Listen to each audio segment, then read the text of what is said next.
If you are thinking of buying or selling in the next 6 months, you need to see these numbers. Hi, I'm Winnie and this is John. If you've been watching the Toronto and GTA real estate headlines lately, you know things are complicated. We just finished diving into the official 2026 TRREB market outlook and year in review. And honestly, the data tells much different story than the news. Today, we're breaking down three things. The 2025 year in review, why 2026 is becoming a year of the first-time buyer, and lastly, the truth about where prices are actually headed. Let's look at the review mirror first. 2025 was a tough year for sellers, but a massive opportunities for patient buyers. Total sales were down over 11% from the year before. The average price for all home types in the GTA dropped to $1.67 million. That's a 4.7% decrease from 2024. Detached homes saw the biggest hit, dropping about 5.2% to average of $1.37 million. Condos weren't far behind, dipping into average of $667,000. Basically, the market took a breather. We saw a massive surge in new listings, over 13% for detached homes, which gave buyers something they haven't had in years, negotiating power.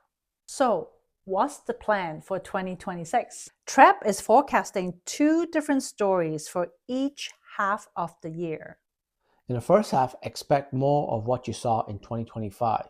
Buyers are still cautious because of economic uncertainty and trade tensions. The second half is where it gets interesting. TRREB expects all this pent-up demand to finally break. As consumer confidence improves, they are forecasting sales to land between 60,000 and 70,000 units. Prices are expected to hover between 1 million and 1.03 million. We might see single-digit declines in the first half of the year, but as the market tightens in the fall, those prices will likely level off. The takeaway, if you're waiting for the massive 20% crash, the data says you've likely already missed the biggest dip. If you're a first-time buyer, 2026 is your year. According to an Ipsos survey conducted for TRREB, 45% of people who intend to buy this year are first-time buyers. Why? Because for the first time in a decade, the affordability gap is shrinking. Lower selling prices and lower borrowing costs are finally making the math work. But a word of caution on renting. The report shows a huge inventory of rental units right now, which have actually pushed average rent down. However, with immigration continuing and newcomers staying in rental units for 5 to 10 years before buying, that oversupply of rentals won't last forever. If you're a renter, use this current window to negotiate your lease or save for your down payment while prices are stable. But it's not all sunshine. Let's talk about the challenges. The report highlights two red flags. First, about 66% of young Ontarians aged 18 to 34 are considering leaving the GTA because of the housing costs and traffic.